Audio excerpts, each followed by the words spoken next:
आपको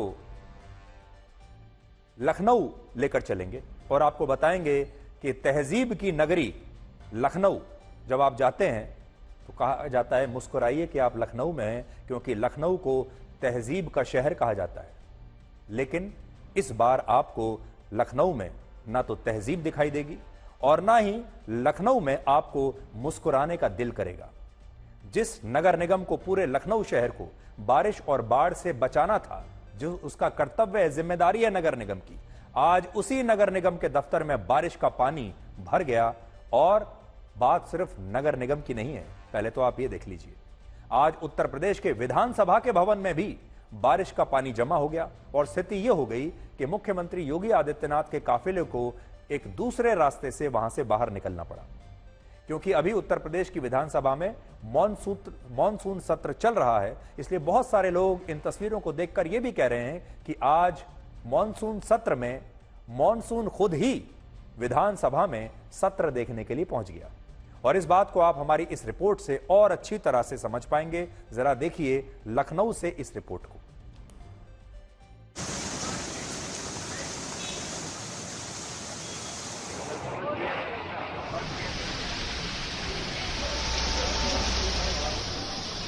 तस्वीर हम आपको दिखाते हैं। ये विधानसभा का मुख्य मंडप है, जहां पर आप देखिए तमाम विधायक और जितने पदाधिकारी हैं वो यहाँ पे इस वक्त मौजूद हैं। यहाँ पर जो भूतल है वहां पर पानी जो है वो पूरी तरीके से भर चुका है। ये तस्वीर आप देखिए किस तरीके से पानी जो है अब विधानसभा के अंदर घुस गया है और यहाँ पर तेज हुई बारिश का ये आलम है कि पूरा के पूरा विधानसभा का जो भूतल है वहां पर इस वक्त पानी भरा हुआ है। जरा सी तेज बारिश क्या आई कि विधानसभा के अंदर जो इस तरीके से पूरा का पूरा पानी भर गया है। और ये भूतल की तस्वीरें हम आपको दिखा रहे हैं। जो पहला तल है, ग्राउंड फ्लोर जो है, वहां आप देखिए इस तरीके से पानी भरता हुआ नजर आ रहा है।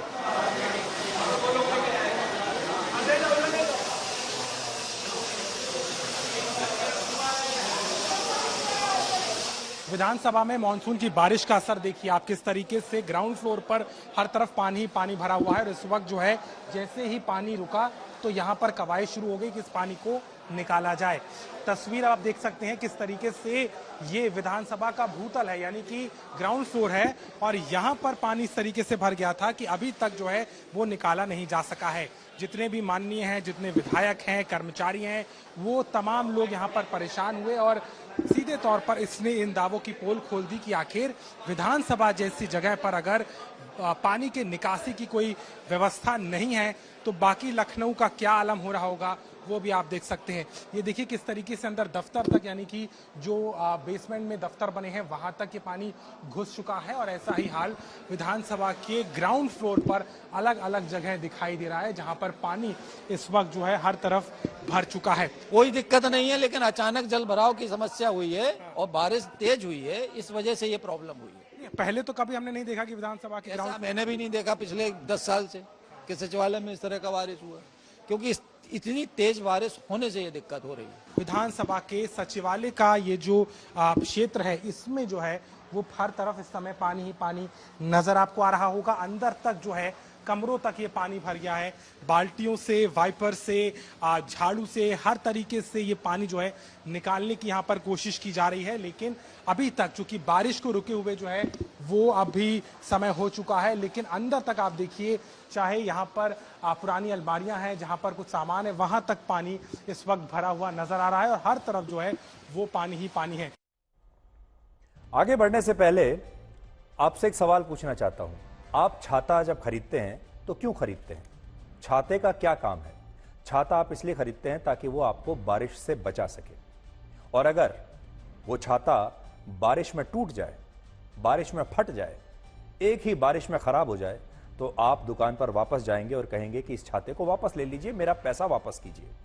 और छाते वाला अगर आपको यह कहे कि आपको इसे बारिश से बचाकर रखना था, इतनी तेज बारिश में आपको यह छाता नहीं खोलना था, तो आप क्या कहेंगे?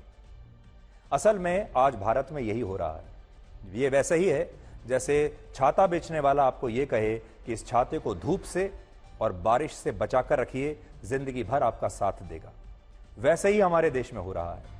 जो नया इंफ्रास्ट्रक्चर बनकर आ रहा है, जो बड़ी बड़ी बिल्डिंग्स बन रही हैं, सड़कें बन रही हैं, इमारतें बन रही हैं, बड़े बड़े पुल बन रहे हैं, वो एक बारिश में या दो बारिश में दम तोड़ते हुए दिखाई देते हैं। ये इंफ्रास्ट्रक्चर का वो फ्रॉड है जिसमें सिस्टम इतना गहरा डूब चुका है कि अब उसे कुछ दिखाई नहीं दे रहा। और ये स्थिति लगभग सभी राज्यों की है, हर सरकार की यही स्थिति है। और आप देख लीजिए पूरे देश में जब आप जाएंगे, किसी भी बिल्डिंग में आप चले जाएं, यहां तक कि जो नई विधानसभा की बिल्डिंग्स बनी है, जो नई नई सड़कें बनी हैं, एक्सप्रेसवेज बने हैं, नए पुल बने हैं या नए एयरपोर्ट्स बने हैं, उन सब का यही हाल है। एक बारिश अगर हो जाए लगातार कुछ घंटों की तो ये अपना दम तोड़ देते हैं।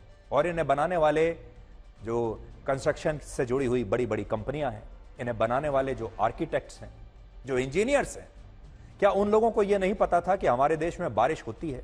क्या वो ये नहीं जानते कि हमारे देश में मानसून में कितनी बारिश होती है? और ये सड़कें, ये इमारतें उन बारिशों को झेल पाएंगी या नहीं झेल पाएंगी? आप जब भी कोई प्लानिंग करते हैं तो ये सोचकर चलते हैं कि बारिश आएगी, गर्मी पड़ेगी, हमारे देश का जो मौसम है उसे ध्यान में रखकर आप अपनी कोई भी चीज बनाते हैं। आप खुद सोचिए, और ये मैं हमारे देश की सरकारों से भी कह रहा हूं, और आप एक तुलना करके देखिएगा। हमारे देश में जो इलाके अंग्रेज विकसित करके गए हैं, जिन इलाकों को अंग्रेजों के जमाने में उनके आर्किटेक्ट्स ने बनाया, उनके इंजीनियर्स ने बनाया, उन इलाकों में आज भी आपको बाढ़ का पानी भरते हुए दिखाई नहीं देगा। मैं दिल्ली में हूं, दिल्ली में अगर आप कनॉट प्लेस में जाएं तो आपको कनॉट प्लेस में बाढ़ कभी नहीं आपको आती हुई दिखाई देगी। लेकिन जो इलाके नए बने हैं, जो इलाके हमारे देश के अपने इंजीनियर्स ने, आर्किटेक्ट्स ने, हमारे देश की यहां की कंपनियों ने विकसित किए हैं, वो इलाके अगर आप देखेंगे तो 2 घंटे की बारिश में टूट भी जाते हैं और बाढ़ में डूब भी जाते हैं। लेकिन जो इलाके सैकड़ों वर्ष पहले बनाए गए, उनका इंफ्रास्ट्रक्चर आज भी उतना ही मजबूती से खड़ा हुआ है। आज नई विधानसभा की बिल्डिंग हो, नगर निगम की बिल्डिंग हो, उसकी छत लीक करने लगती है। लेकिन जो पुराने जमाने की बिल्डिंग्स अगर आप आज भी देखेंगे, उसकी छत आपको लीक करते हुए दिखाई नहीं देगी। आपने कब देखा कि गेटवे ऑफ इंडिया टूट रहा हो?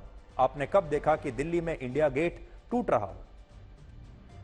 यह एक बहुत अच्छी स्टडी करने का एक विषय है, रिसर्च का एक विषय है कि हमारे ही देश में जो बाकी अब जो इंफ्रास्ट्रक्चर तैयार हो रहा है वो इतना कमजोर क्यों है? क्या हमारे आर्किटेक्चर में कोई कमी है?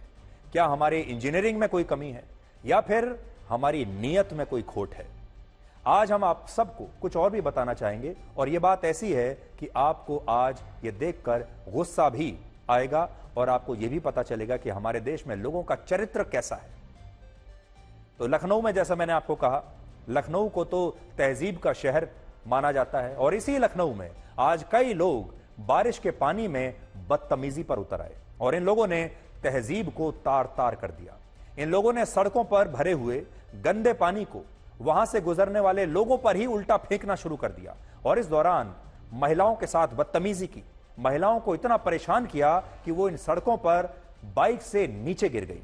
सोचिए, एक तरफ सड़कों पर इतना जल भराव है, बाइक चलाना मुश्किल है, गाड़ी चलाना मुश्किल है, इतनी सारी मुसीबतें और मुश्किलें पहले से ही हैं, और जब इन मुश्किलों में लोग हिम्मत करके किसी तरीके से अपने काम पर जाते हैं, क्योंकि मजबूरी है, काम पर नहीं जाएंगे तो खाएंगे क्या, अपनी किश्त कैसे भरेंगे, और जब लोग बाहर निकलते हैं इतनी बारिश में, इस बाढ़ में, तो ये हमारे ही देश के असामाजिक लोग उनके साथ बदतमीजी करते हैं और मर्यादा की सारी सीमाओं को लांघ देते हैं। देखिए आप।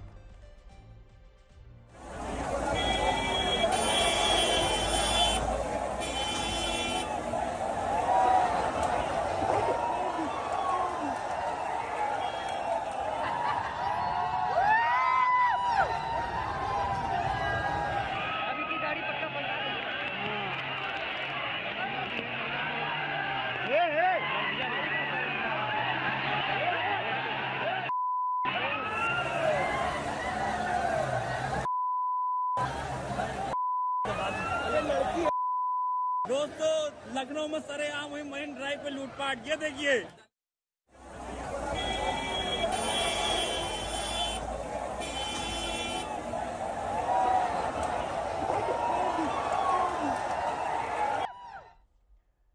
हमने अभी तक आपसे सिर्फ इस देश के आम आदमी की बात की, आम लोगों की, कॉमन मैन की बात की, गरीब आदमी की बात की, जो इस व्यवस्था के वजह से हमेशा पिसता है। अब देखिए, इन तस्वीरों में आपको जो लोग दिखाई दे रहे हैं, ये कौन लोग हैं? ये इस देश के आम लोग हैं, इस देश के गरीब लोग भी हो सकते हैं। जब एक आम आदमी दूसरे आम आदमी को परेशान करने लगता है, जब एक आम आदमी दूसरे आम आदमी की परेशानी में मजा लेने लगता है, तब क्या होता है ये आप देखिए। जब एक गरीब दूसरे गरीब को धोखा देने लगता है क्योंकि उसे पैसा कमाना है, तब क्या होता है ये आप देख सकते हैं। हमारे देश की, हमारे समाज की जो अगली सबसे बड़ी समस्या है, जानते हैं क्या है?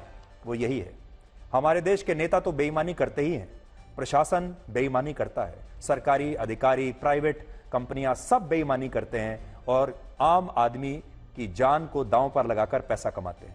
लेकिन आम आदमी क्या करता है? हमारे देश में आम आदमी का भी एक वर्ग ऐसा है जो ये काम करता है। हमारे देश में गरीब लोगों में से भी एक वर्ग ऐसा है जो बेईमानी करके पैसा कमाना चाहता है, दूसरे गरीब को धोखा देकर पैसा कमाना चाहता है। इसीलिए आपने देखा होगा, जब हमारे देश में कोई विपदा आती है तो वही गरीब आदमी, एक वर्ग ऐसा है गरीब लोगों का भी, जो अपने दाम बढ़ा देता है, जो मिलावट करके आपको हर चीज बेचने लगता है। अगर आप ओल्ड राजेंद्र नगर में देखें, ओल्ड राजेंद्र नगर में जहां पर 3 युवा अभी मारे गए थे, वहां मैं गया और पूरा एक दिन मैंने जब वहां पर बिताया तो मैंने क्या देखा? इस देश के जो गरीब लोग हैं वो अपनी जमीन बेचकर, उधार लेकर अपने बच्चों को यहां पढ़ने के लिए भेजते हैं। उन बच्चों के पास एक ही रास्ता है कि वो सरकारी अधिकारी बन जाएं, आईएएस अधिकारी बन जाएं और अपने पूरे परिवार को गरीबी से बाहर निकाल दें। लेकिन आप जानते हैं, जब ये गरीब का बच्चा दिल्ली में पढ़ने के लिए आता है तो वहां रहने वाले जो बाकी के जो गरीब लोग हैं, उनमें से बहुत सारे लोग ऐसे हैं जो इन बच्चों की मदद नहीं करते, बल्कि इन्हें धोखा देते हैं। इन्हें 50-50 रुपए में एक मैगी खिलाते हैं जो पुरानी होती है, बासी होती है, जो इन्हें मिलावटी दूध देते हैं, जो इन्हें हर जगह लाइब्रेरी के नाम पर ठगते हैं, कोचिंग सेंटर के नाम पर ठगते हैं, अगर इन्हें रिक्शा में जाना है उसके नाम पर ठगते हैं, इनसे दुगना पैसा लेते हैं। वहां रहने वाले जो लोग हैं, जो इन्हें पीजी अकोमोडेशन देते हैं, वहां के जो मकान मालिक हैं, वो इनसे दुगना तिगना किराया वसूलते हैं। बिजली के दाम दुगने और तिगने दाम इनसे वसूलते हैं, पानी का बिल दुगने और तिगने दामों पर इनसे लेते हैं, और ये सारे लोग इनसे पैसा कमाते हैं, अवैध पैसा कमाते हैं। इसलिए सरकार को दोष देना तो सही है, लेकिन हमारे समाज में क्या हो रहा है? हमारा समाज कितना लालची होता जा रहा है। कैसे एक आम आदमी दूसरे आम आदमी के सीने पर चढ़कर आगे बढ़ना चाहता है, कैसे एक गरीब आदमी दूसरे गरीब आदमी की जान लेकर अमीर बनना चाहता है, यह भी हमारे देश की एक बहुत बड़ी समस्या है।